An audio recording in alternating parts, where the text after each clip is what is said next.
Hi everybody, welcome back to my channel.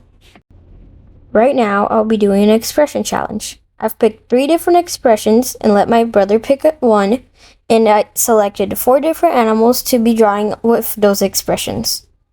First off, I have a clouded leopard. I really liked how this one turned out, and it's probably my favorite. First off, I sketched it out, starting with a circle. I thought about including in eyebrows, but then changed my mind, and I'm really glad I didn't put them in because it really turned out good in the end. Next, there's a caracal. I started with a circle again, and then started sketching out the mouth. I like how this one turned out too, but had to use some references for it, because I've kind of found it hard in placing the eyes in the correct way that it mirrored the expression I was trying to create.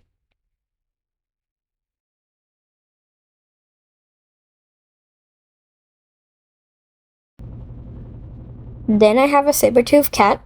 I really like how this one turned out. It turned out really cute in the end. I had fun with this one because since this animal is extinct and there's no actual pictures of it that aren't made by a computer, I got to draw it how I saw it in my imagination. And last but not least, we have a lion. I had to do several different attempts on drawing the mane because I kept shaping it wrong. What's the word? It's at the tip of my tongue. I wasn't pleased with how it was looking, so I had to erase it and reshape it a lot of times. But I really liked how it turned out in the end, and I think it was worth all the erasing.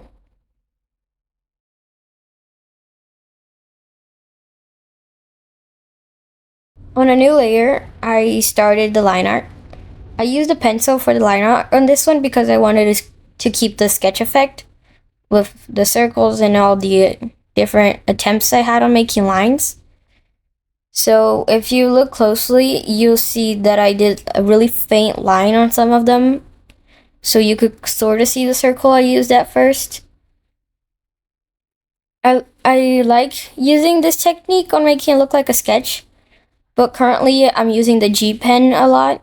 It doesn't look like a sketch, but I really like how some lines look thicker than the others. Now into coloring, yay! I had to use references for these because there's a lot of different colors on these animals, even though they look like they're only one color or two. But yeah, I started with the caracal, blending in some different colors. It took me a while, but it turned out really good in the end. Now to get my clouded leopard reference. Hooray!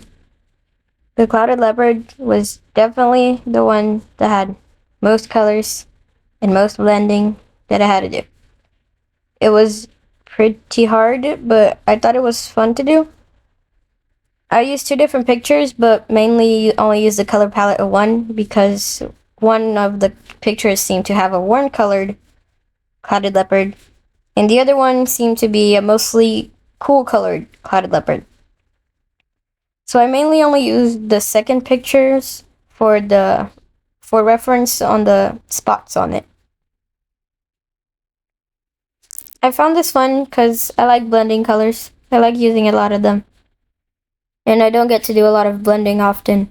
So this was really fun to do. And again, the clouded leopard was my favorite one.